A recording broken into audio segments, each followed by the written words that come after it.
భద్రాద్రి కొత్తగూడెం జిల్లా పూబల్లిలో ఇందిరమ్మ ఇళ్ల నిర్మాణానికి మంత్రి పొంగులేటి శ్రీనివాసరెడ్డి శంకుస్థాపన చేశారు. ప్రతి నియోజకవర్గంలో 3500 ఇందిరమ్మ ఇళ్లను ప్రభుత్వం నిర్మిస్తోందని ఆయన తెలిపారు.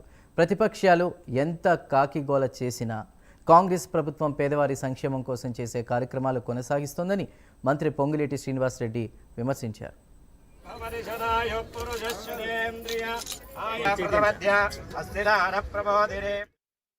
రాష్ట్రంలో ఏ పేదవాడు విద్య విషయంలో కానీ అదే విధంగా వైద్యం విషయంలో కానీ ఎక్కడ ఇబ్బంది కలగొద్దని బ్రహ్మాండంగా ఈనాడు మన ప్రభుత్వం ముందుకు నడుస్తుంది.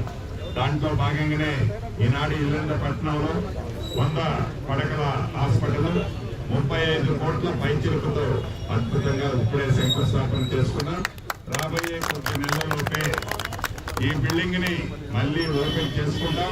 అంటే ఈ ప్రభుత్వం యొక్క చిత్తశుద్ధి, నిబద్ధత, పనితీరు ఎలా ఉందో మీ అందరికీ చాలా స్పష్టంగా కనిపిస్తుంది. ప్రతిపక్షాలకి కాకిబోల చేస్తున్నాయే తప్ప ఆనాడు వారు అధికారంలో 10 సంవత్సరాలు ఉన్నప్పుడు ఏవైతే ప్రజలను విస్మరించి ప్రజలను పట్టించుకోకుండా పేదవాడి కష్టాలని మర్చిపోయిన ఆ ప్రభుత్వం ఈనాడు ముసల కన్నీరు కార్చాలి అని, పేదవాళ్ల పట్ల వాళ్ళకున్న ప్రేమ ఇది అని చూపటానికి ఏ రకంగా తాపత్రయపడుతుందో మనం ప్రతిరోజు గమనిస్తాం.